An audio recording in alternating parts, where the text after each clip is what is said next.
Hello दोस्तों।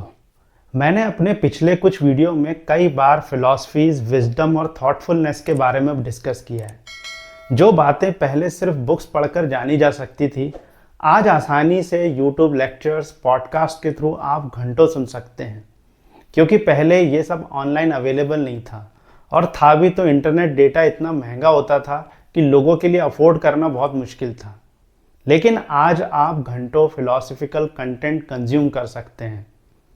आज ये डिस्कस करने के पीछे मेरा वो ऑब्जर्वेशन है जिसमें मैं यूथ और मिडिल एज लोगों को देखता हूँ, जहाँ लोग ढेर सारा फिलॉसफिकल कंटेंट कंज्यूम तो कर रहे हैं, लेकिन वो मुझे अवेयर कम बट कंफ्यूज ज़्यादा नज़र आते हैं। और ज़्यादातर लोग एक टाइप के आइडियलिज्म में फंसते नज़र आ रहे हैं।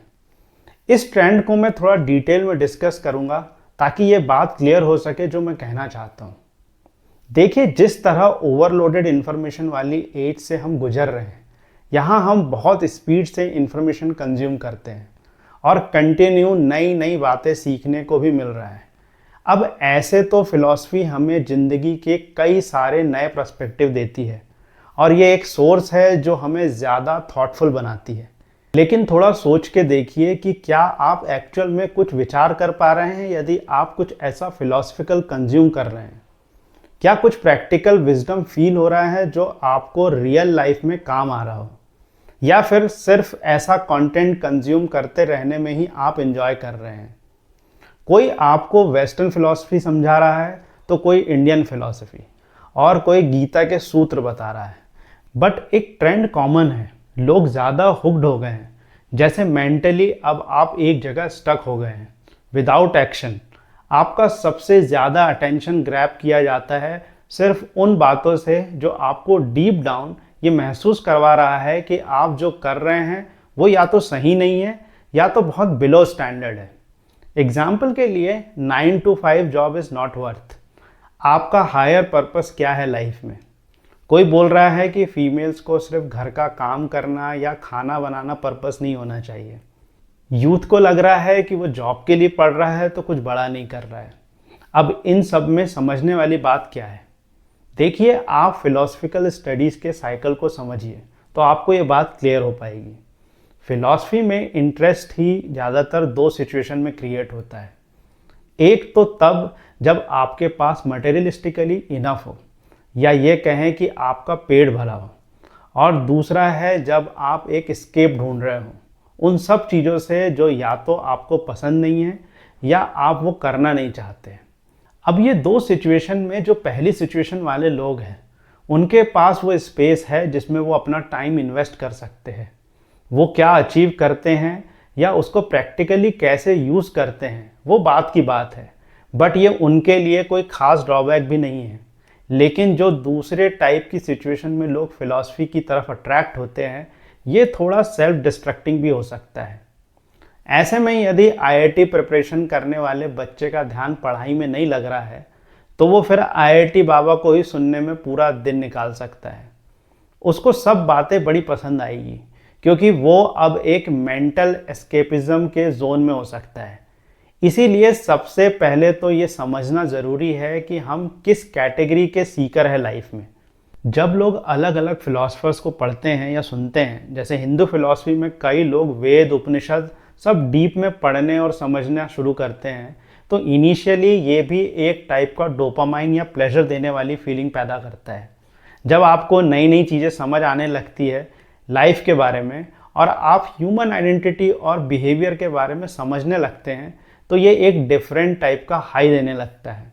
ये बहुत इनिशियल स्टेज है, और प्रैक्टिकल फ्रंट पे आपने कुछ भी लाइफ में ना तो इम्प्लीमेंट किया होता है, ना तो कोई एक्सपीरियंस है। और इसी टाइम आपको एक फॉल्स कॉन्फिडेंस या कहें कि अहम पैदा होता है कि आप कुछ ऐसा जानते हैं जो कई सारे लोगों को नहीं आता है। और यही समय है जब आपका आइडियलिज्म में फंसने का सबसे ज़्यादा चांस होते हैं। वो ऐसे कि यदि आपने कुछ ऐसी कल्पना कर रखी है जो आपको लगता है कि सही है, तो आप दुनिया को वैसे ही देखना चाहते हैं, और कई बार आप आसपास के लोगों को भी वैसा ही मनवाना शुरू कर देते हैं। ये स्टेज होती है जहां ज़्यादातर लोग आर्ग्यूमेंट करेंगे अपनी अपनी अंडरस्टैंडिंग के अकॉर्डिंग कि क्या सही है और क्या होना चाहिए। लोग वेद ग्रंथ पढ़ते हैं, फिर आर्ग्यूमेंट करते हैं कि सनातन धर्म में रिचुअल्स कैसे गलत कर रहे हैं लोग। यानी ज़्यादातर बहस क्या सही है और क्या गलत पे होगी। और आप थोड़ा कॉमन सेंस लगाएंगे तो आपको पता चलेगा कि चाहे आप कैसे भी तरीके से रिचुअल्स करें, आपकी रियल लाइफ में उसका कोई खास इम्पैक्ट नहीं होने वाला है। आप थोड़ा ध्यान देंगे तो आप एक्सपीरियंस करेंगे कि कुछ लोग जब फिलॉसफी को ज़्यादा कंज्यूम करते हैं और उसे एक्चुअल में यूज़ या डाइजेस्ट नहीं कर पाते, वो आपको ज़्यादा मायूस या डिप्रेस नज़र आएंगे। जबकि फ़िलॉसफीज़ ज़िंदगी जीने का एक सही तरीका है, लेकिन आपको लोगों में ज़िंदगी के लिए एक्साइटमेंट ही ख़त्म होती नज़र आएगी। मेरा मानना है यदि आप सही में समझ पाते हैं ज़िंदगी को, तो आप ज़्यादा जॉयफुल, लेस आर्ग्यू करने वाले बन जाते हैं। यानी जितनी ज़्यादा समझ उतने ही सरल आप बनते जाते हैं। लेकिन आप देखिए, जब लोग ढेर सारा समय ऐसे फिलॉसफिकल कंटेंट को कंज्यूम करते करते बिता देंगे, तो हो सकता है कई लोग डायरेक्शन लेस ही फील करने लगे। क्योंकि जब किसी ने आपको दिमाग में ये डाल दिया कि पैसे के पीछे मत भागो, रिलेशनशिप के पीछे मत भागो और हायर पर्पस ढूंढो, तो लोग कंफ्यूज हो जाते हैं कि फिर करना क्या है।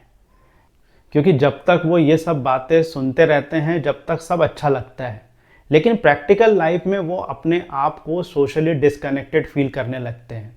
और ये ज़्यादातर लोगों के साथ हो सकता है, क्योंकि ये भी एक टाइप के नशे के समान है, जो एक मेंटल एस्केपिज्म है, जिसमें फिर आप एक लूप में फंस सकते हैं, सिर्फ जानते रहने का लूप, ना कि रियल लाइफ में कुछ इम्प्लीमेंट करके अपने और अपने आसपास के लोगों को रियल मायने में ग्रोथ करने का। जहां फिलॉसफी आपको एक नए पर्सपेक्टिव देके लाइफ को सही तरीके से जीना सिखाना है, आज वहीं लोग एक तरह के आइडियलिज्म के ट्रैप में भी फंस रहे हैं, जिसमें ज़्यादातर यंग और मिडिल एज लोग एक टाइम के बाद और ज़्यादा डिप्रेस और डायरेक्शनलेस नज़र आ रहे हैं। तो क्या हम एक बैलेंस क्रिएट कर सकते हैं इतने ज़्यादा ओवरलोडेड कंटेंट वाले टाइम में, जिससे हम फिलॉसफिकल कंटेंट को सही तरीके से यूटिलाइज कर पाए? थोड़ा डीप में इस बात को समझते हैं, क्योंकि यदि आप ट्रू सेंस में जब किसी भी फिलॉसफी के प्रैक्टिकल एस्पेक्ट को समझ पाते हैं, तो आप ज़्यादा अच्छे से उसे अप्लाई कर सकते हैं रियल लाइफ में। देखिए, सबसे इम्पॉर्टेंट बात यह है कि हर किसी को लाइफ में एक्स्ट्रा ऑर्डिनरी पर्पस या मीनिंग ढूंढने की ज़रूरत ही नहीं है। हमारी लाइफ की ढेर सारी कंडीशंस हमें खुद गाइड करती है कि आपके लिए क्या ज़रूरी है, जो सबके लिए एक जैसी कभी नहीं हो सकती।